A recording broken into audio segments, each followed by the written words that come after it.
Также можешь использовать какие-нибудь другие духовные практики. Например, пение мантр. Ты выбираешь какую-то мантру, начинаешь ее повторять. Здесь ты решаешь как бы две задачи или используешь две практики.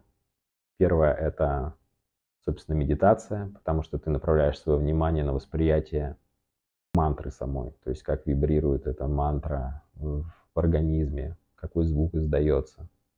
Ты замечаешь, что прилагается некоторое усилие, то есть ты наблюдаешь. Вместо того, чтобы думать по привычке, ты наблюдаешь процесс какой-то. Тебе кажется, что ты им управляешь, пусть на этом этапе так и кажется. И второе, ты, собственно, придаешь саму вибрацию, то есть ты погружаешь свое тело в некое состояние резонанса, которое помогает тебе уйти как раз из ментального поля. То есть ты возвращаешься в настоящий момент, в действительность. В действительность можно вернуться благодаря тому, что ты обращаешься к телу.